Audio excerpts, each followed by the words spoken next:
Good evening, everybody. Happy Thursday. Happy Thursday, and welcome to this episode of Real Talk. For those of you who don't know who I am Monique White of Triumph Services, a consulting and coaching firm, and your host for this series. And here in Real Talk, real experts come on and we discuss real issues from a real person's perspective, and we keep it 100% real. No filters, no rose colored glasses. And I want to thank each and every one of you for just joining us, whether you be on Facebook, whether you be on Instagram, whether you be on YouTube. Now, I want to remind you that we are going live via a third party application. So you must grant StreamYard permission so that they can show your profile pic and your name with your comment, so we know who we are speaking to. Additionally, if you are watching on YouTube, make sure that you hit that little notification button so you can be notified when a new video is uploaded or I go live again, and subscribe. And on Facebook and the other social platforms, we encourage you to like, comment, and share, tag 3 friends, because tonight we're going to be talking about something that is very important to all of us, and that is self-care. Self-care. And if you didn't know it was important before, I think a lot have realized now in this past year that all of us need self-care and need to love on ourselves sometime. So I encourage you to go get somewhere where you can give us your ear for 30 or so minutes, grab your pen, pencil, paper, or if you're a techie like me, grab your laptop and you can just type in. I rather type than write. Because you do not want to miss the wisdom, the tips that are going to be coming to you this evening from our expert. Unfortunately, we were supposed to have 2 experts tonight. We had some difficulty connecting with the second one, but we have the one and the only Natasha McCree. And for those of you that have been following me for a while, you know Natasha. But if you don't, let me just read you her bio. Natasha is a love and life coach who guides alpha females into designing the life they want with grace and ease so they can attract what their heart desires in both career and love. Natasha says, I believe women are the gatekeepers to love. You have more power than society has led you to believe. And when you tap into that love power, you can create the life and relationships you deserve. So she coaches people, smart women who want to put down stress and overwhelm, how to tap into their love power to live happier, more successful lives. Who doesn't want that? Right? Who doesn't want that? She teaches them so that they can shift from love employee to love CEO and make loving their lives a lifestyle. Now, Natasha is also an actress, and as an actress, she has toured her one-woman show, Evolution of a Love Addict, across the entire United States.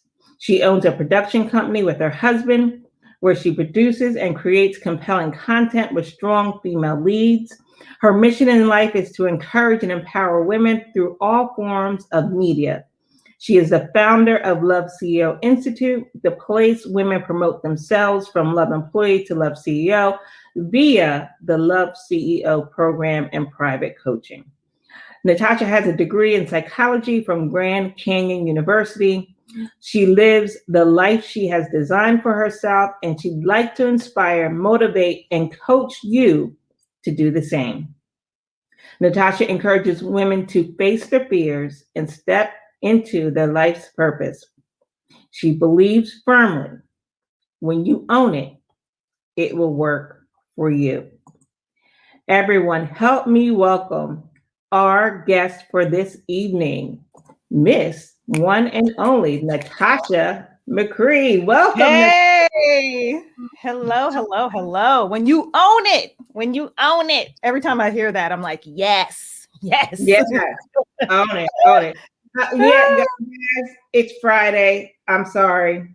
I've been running. It's been a week. I'm just ran in here from my daughter's soccer game and came up the days mixed up. Yes, it's Friday. Happy Yes, Friday. happy Friday. Happy Friday. So, Natasha, we're here to talk about self-care. Oh, Now, yeah, you honey. know something about self-care and self-love. But before we get into all of that, I want you to tell the audience why this is a topic that resonates with you. Woo, child. Man, my life was a hamster wheel. Well, I did not know which way was up. I was a single mom for years. My kid was very active in school activities. I would drive about 45 minutes to an hour to drop them off at school and back to pick them up. And juggling being an artist and making money and having ends meet and putting food on the table, it was a constant. It was like I was thrown into this world that was not mine. And I was stuck in survival mode. I got to the point where I was like, I don't have time to think about it. I don't have time to think about how I'm feeling. I don't have time to think about that I'm tired. I don't have time to think about it because we got stuff to do. You got to go here, you got to go there. And I was the only person taking care of this being, which was my heart pumping outside my body. And I just felt like I didn't have time. So I was constantly on the grind and my health was in question. I had anxiety. The thing that I found was that I was constantly overwhelmed. So I was literally in survival mode. And I'll never forget, I would go to my parents' house to visit and me and my kid would go there. And I was like, oh, great, we're at my parents'. I would fall asleep the entire vacation. I would lay on the couch to the point where my parents would come to me on the couch. Are you okay? Is everything okay? What's going on? And so for me, with having that rat race, with being a multi-passionate individual, I knew that something had to give. And with that constant overwhelm with my heart, I mean, my heart was just broken with unfulfilled goals and not going after things that I wanted or not feeling like I had time to, or being constantly just stressed out. And it really began to bleed over into my life, my career, my entrepreneurship endeavors, whether I was attracting a certain kind of person into my life, whether it was business or romantically. And I had to wake up and I hit rock bottom where nothing felt right. I felt depressed and I knew there was something else out there. And I was just raised in network marketing and in that business entrepreneur world. So it was always rise and grind. And I knew that wasn't me. And because of that rise and grind mentality, it made me second guess who I was and second guess what goals and dreams I could do, because I felt like, oh, I don't have what it takes because I don't want to rise and grind. But then I began the internet, thank God for counseling and the internet. And I began to be shown ways that you can live life that feels good, that doesn't hurt. You have your occasional challenges. And I found mentors. I found a mentor and I began to find people online. I began to seek that out. And that's what God began to show me, is individuals who live their life on their terms, where life feels good, where they're designing the life that they want. And so with doing that, I found that self-care was that core, because after I was working as executive assistant and starting my business and I became an employee to myself, like always grinding, because it becomes a habit after a certain time. Yeah. You're grinding and it becomes a habit. And so when I became an entrepreneur and I thought, oh, I'm going to launch my amazing, course to all these people and they're going to get it. And I'm doing all this stuff. And I launched to crickets. And I was like, what is going on? And it was really that I was not connecting to anyone. I was behind my computer, grinding. And I wasn't connecting to individuals. And so I stepped back for a couple of months from my business. And I began to really discover self-care and taking care of myself and really getting to the core of what I want and what I need, because I was determined to make that journey feel so good and love this journey and this life's journey that I was on. And so that's what's made me dive into having self-care as one of those core pillars of my program, or any coaching, or anywhere I go, I'm talking self-care, and I'm living self-care. Yeah, well, you said so much that I want to unpack there, but how many of us does that resonate with? You described so many everyday people, everyday life. Mm-hmm. You know, it doesn't matter what demographic you're coming from, but you mentioned that, you know, you got to the point where you weren't thinking, you were just doing because you didn't have time to think. Mm-hmm. And buying into that, you know, rise and grind kind of mentality, but the responsibilities and the pressures that not only we put on ourselves, that others put on us, but that we even imagine, because not necessarily there. We just think that they are, and we adopt them, and that you put your body in this constant flight or fight. Mm-hmm. And so you said you were, you know, you would go to your parents' house and you would just sleep because you were so stressed out, you know, and how you battled depression from that. So I want to talk about first the effects of being in that constant stress mode, the effects that it has on you, and why self-care or taking time for self battles that and alleviates that, and how we just have to change that perspective and make our own selves a priority. Because what you mentioned was that you made everybody else your priority. And that chasing money, my kid. Right. Mm-hmm. Right. You know, the money, you know, that 9-to-5 paradigm, you gotta, you know, and super mom, you know, you know, try to do everything and be everything to everyone. But what are the effects on your body when you do those things? Oh my goodness. I do a lot of research about self-care, and the amount of cortisol in your system is astronomical when you are not taking care of yourself. And the thing that cortisol is, like diabetes, heart disease, anxiety. There's so many other things. I'm not a doctor or a nutritionist, but in the research that I've done, it really does show you that it wears on your body. It's not just something we're talking about, and it's not just stress out here like, oh yeah, I'll take a bath and I'll be fine. It's not that.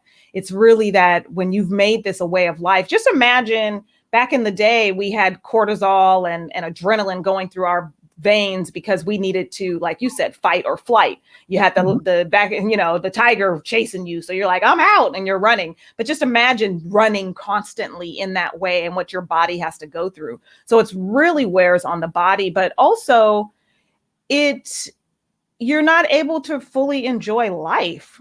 You're not fully, I mean, we talk about the physical aspect of it, but let's talk about the mental and emotional aspect. You don't even see what's going on around you because your head is down. Your head is down as you're trying to get to this thing, when you could fully, even on your way to where you want to be enjoying the journey.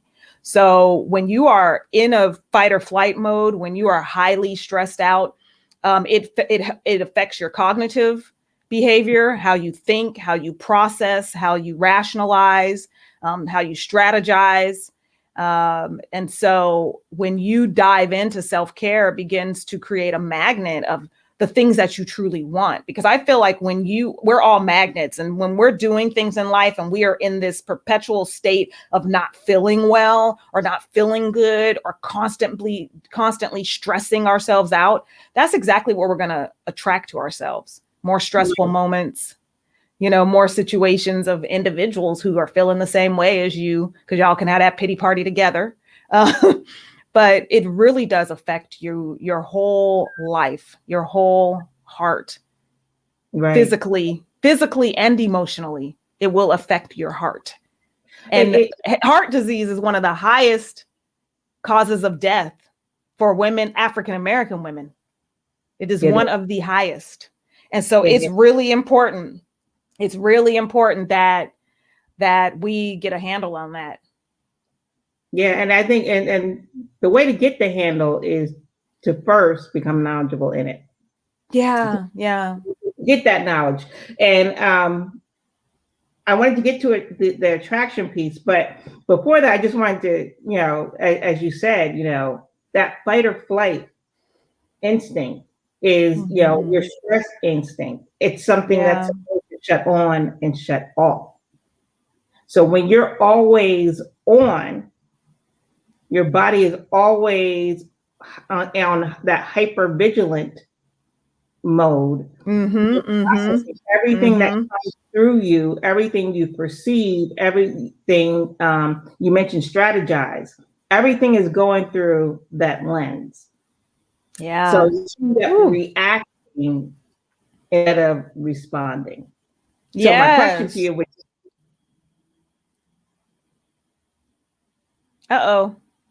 said it was like you're fighting somebody, So how? I missed the question. I think we froze. Oh, okay. How do you?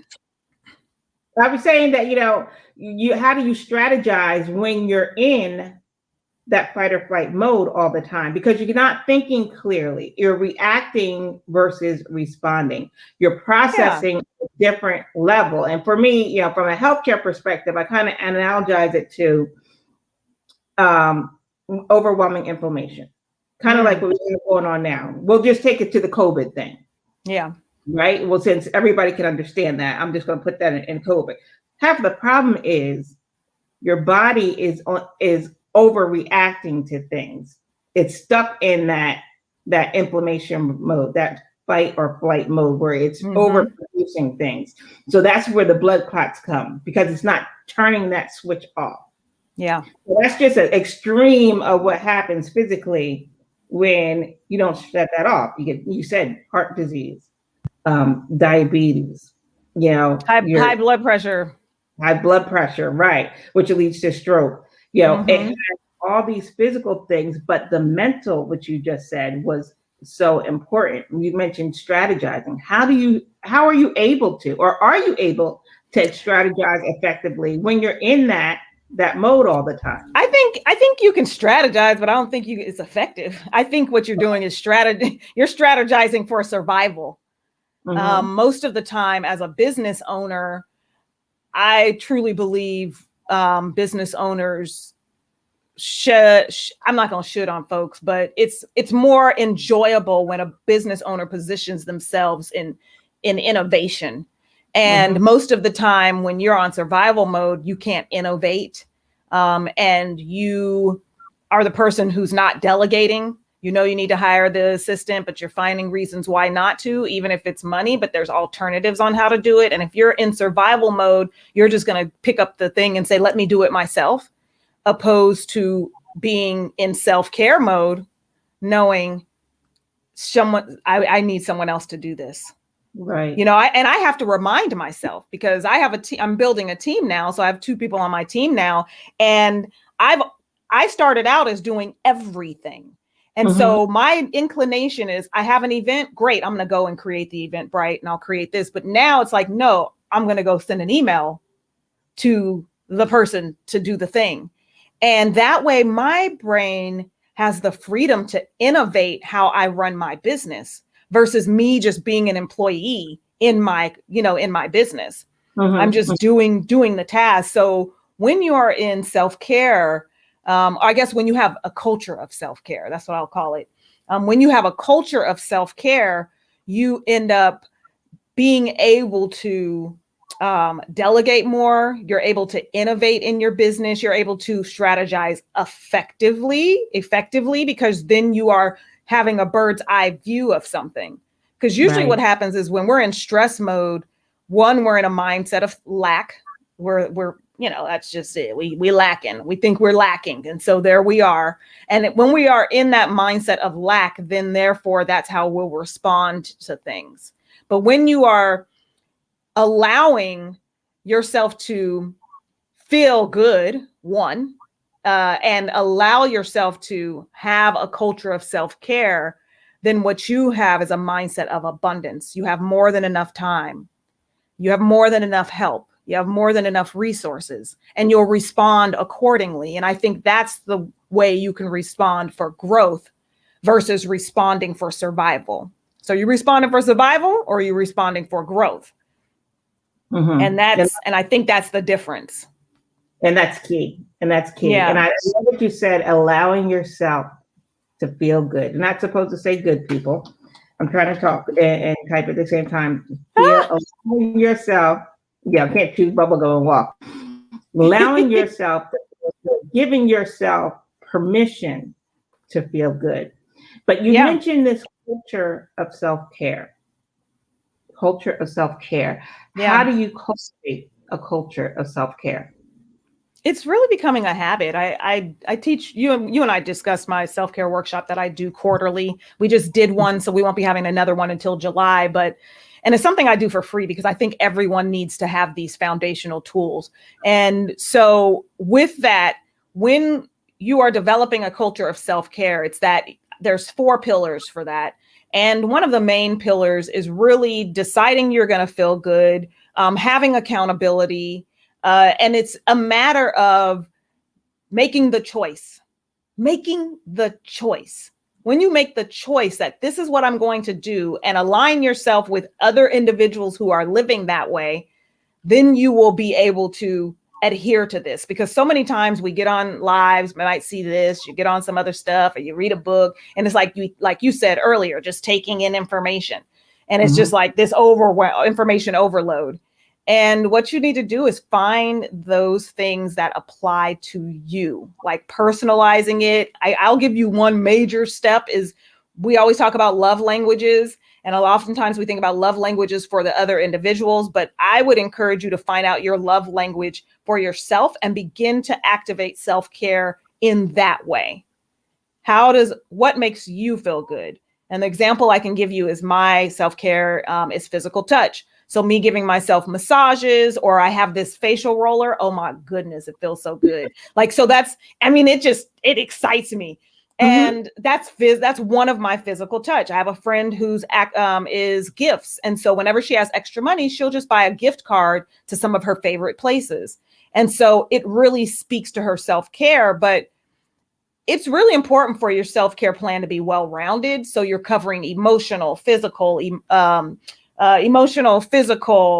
mental, spiritual.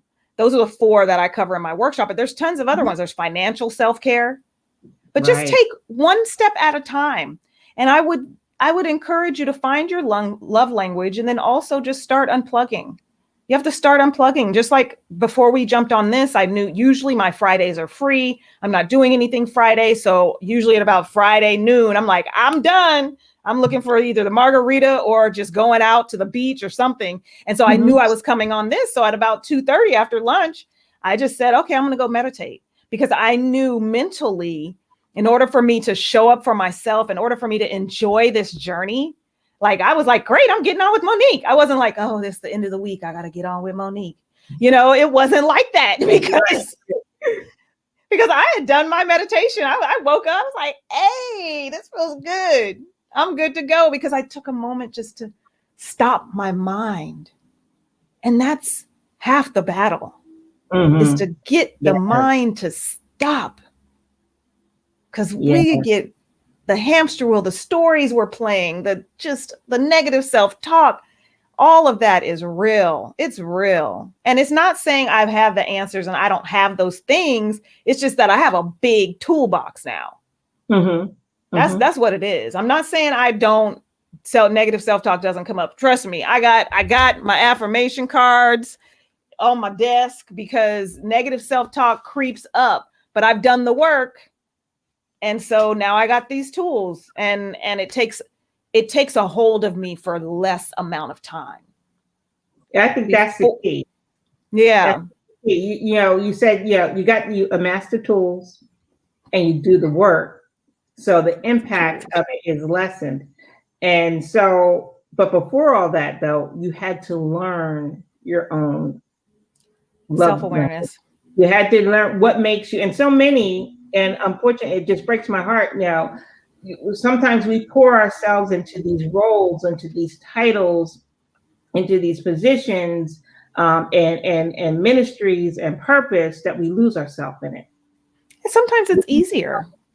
Yeah, and that's real. Easier, but when that all goes away, because you haven't found out who you are, what you like, what you love, then you're left floundering, so to speak. So I love that you said, learn your own love language. And you mentioned meditation as one of your tools. Yeah, that's one of my spiritual and mental self-care. Right. And one of the other expert that was going to be on today she was going to mention gardening and how gardening is used for self-care. Now, for those of you who don't know, I'm a South Jersey girl, so I know all about gardening. All right, I know about fishing, everything the ocean. I know about gardening. That's right. So great. I got the hydroponic system out on the side of the house. I got little seedlings going. But this, especially like I mentioned at the beginning of the top of the show, that I just ran in from soccer season. So and you mentioned when you were talking about with the children, as women we have all these roles, and then we're running as a parent, take them to the games or whatever else. But I make time for my gardening. I to nurture I love that. It's just time for me just to unplug. That you got to be very intentional. And you did mention this, that you got to be intentional about you. Mm-hmm. You got to be intentional about taking time for yourself. I think about Dr. Onika Shirley. She's been on. I don't know if she's been on this group, but she's been in the group before. Mm-hmm. She is unapologetic about taking her time. Oh yeah. To a hotel. And that really is how we need to be. And it's not selfish. And I think that we kind of have to break away from thinking that self-care is selfish. What would you say to someone who has that mindset? I truly believe if you aren't taking care of yourself, there's absolutely no way you can give the best to your children, to your family, to your organization, to your business. They're not even getting the best. They're not getting your best. And if you are constantly giving, and I always give this example. I went to a workshop. It's not mine. I went to a workshop, I don't know how many years ago. Can't remember who told me this, but it was like, you take the cup and the cup sitting on the saucer and you pour water in the cup, and the water that overflows out of the cup into the saucer is what you give from. You do not give from your empty or even your full cup. Mm-hmm. You pour into your cup so much. So then what you can give from what you give is from the overflow. And and that is so important. Just imagine. So now it's the difference between people who get money and just spend it on things, or people who get money and spend it on investments that will buy them the things. Right. So self-care is that investment for into yourself that multiplies. It multiplies. You giving to other people from your empty cup does not multiply. It stops right there because you're doing the bare necessities. Right. So how about this? Not taking time for self-care is selfish. How we put that on his ear? You said not taking time is selfish? Yeah, not taking time, not making self-care a priority is selfish. That's an interesting concept. Tell me more. I said, that's interesting. Tell me more. Because there's no overflow. You're giving the bare minimum. Yes. You're not giving the best of you. Okay, I hear you on that. Yeah. You're doing the easy part. Mm-hmm. That's real right there.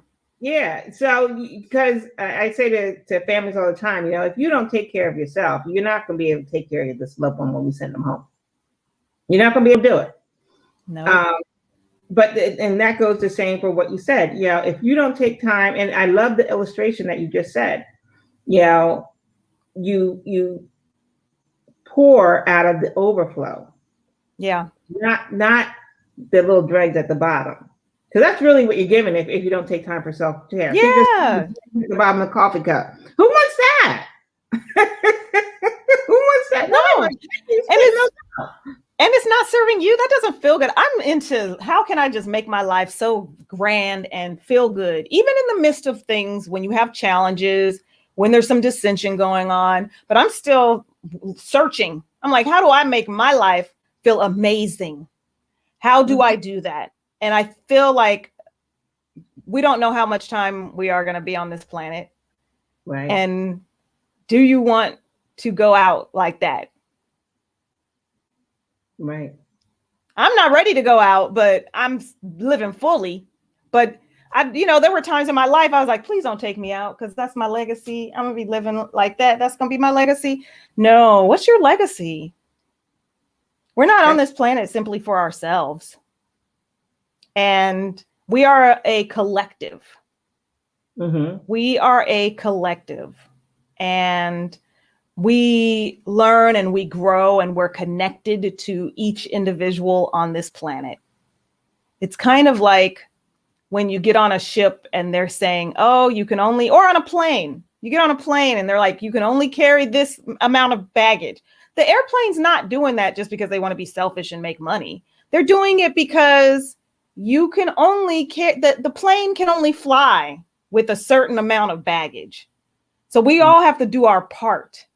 We can't be putting 200-pound weights in our luggage and expecting the plane to be able to do what it's supposed to do. Everybody else has to make adjustments. They'd have to make adjustments or just say, you can't bring that on here.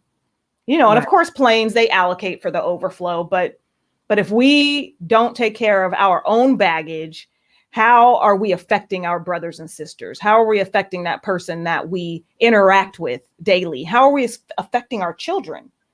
Mm. What things are we giving them to talk to in therapy when they're 25? Because they should all be going to therapy, but we should try to limit what they're going to be talking about.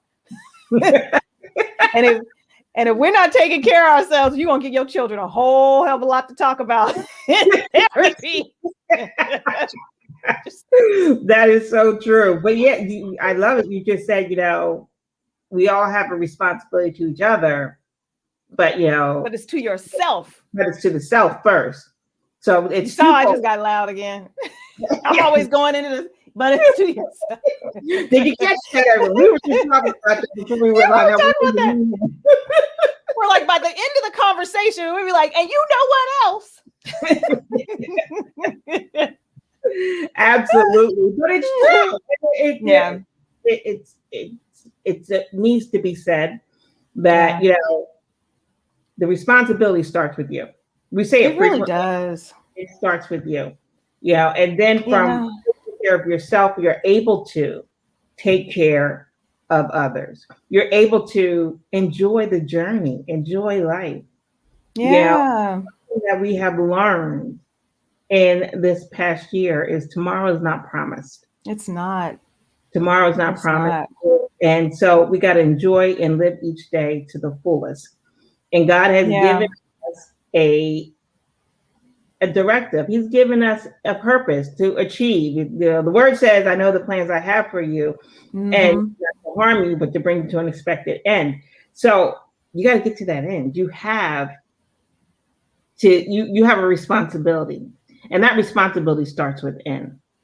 You don't have to be overwhelmed like we talked about in the beginning, in constant stressed out mode. You can't elevate even in your business. You can't strategize. You can't be the best leader. You can't be the best minister. That you can't attract the best clients. You can't attract the best clients because what are they going to see? They're going to see a frazzled, stressed out, overwhelmed person. Who wants to do business with that? Yeah. And additionally, you can't attract them. If you do attract them, they're going to be put off because you're always in that fight or flight mode. Because I've had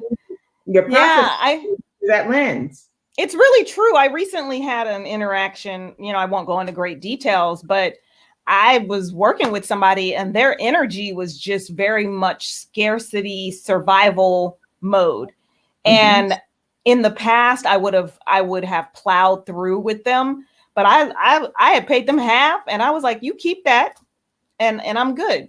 I will, I just couldn't entertain that because of the energy that the emails and the texts were requiring. And I just couldn't, I'm okay. I didn't even say, you gonna give me my money? No, keep your money, because I would think you needed it.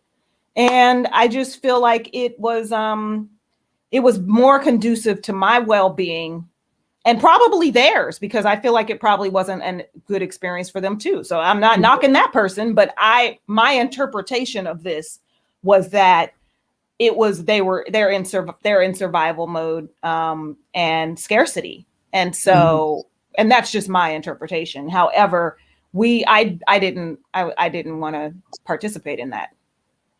And so, and that's what happens. Yeah. And I think it's just lessons. And some of us are so used to that you would continue to work with someone on that level and maybe go complain to your friends and, be mad while you send in an email. And it's just like, we don't have to do that.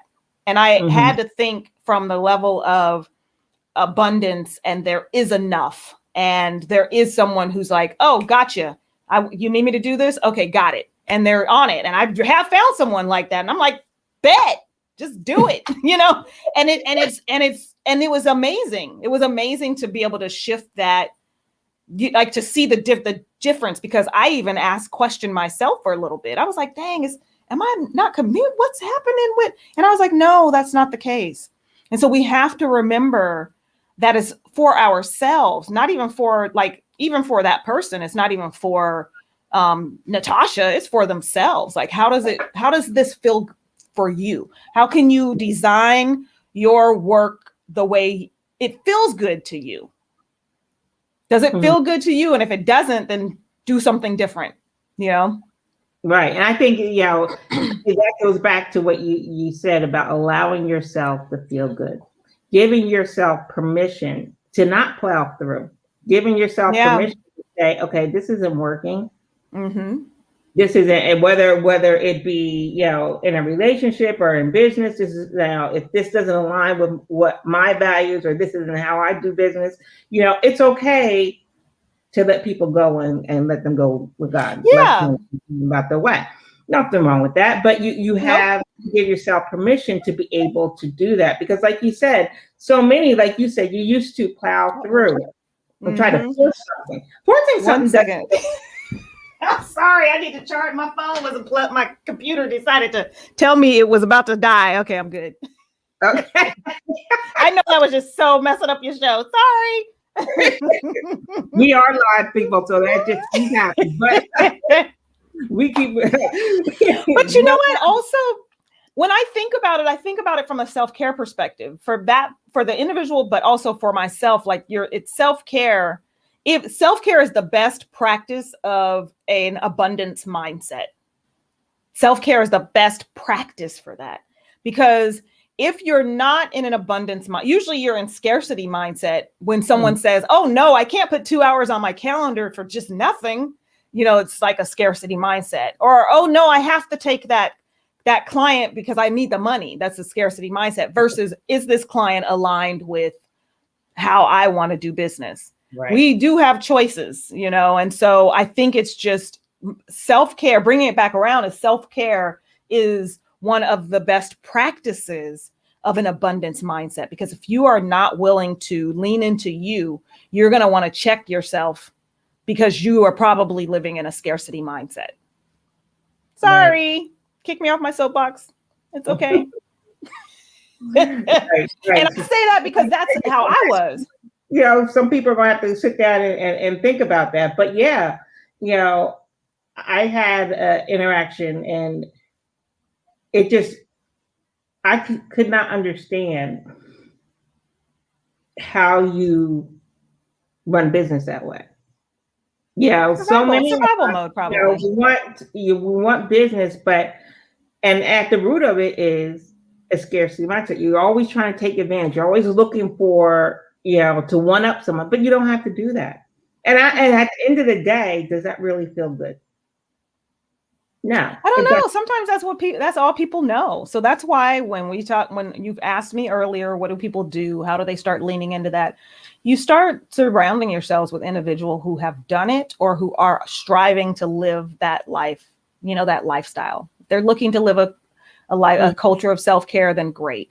Because you don't want to keep surrounding yourself with the friends who be like, girl, you better get up and rise and grind. Yo, snatch up that money, hustling for the, right.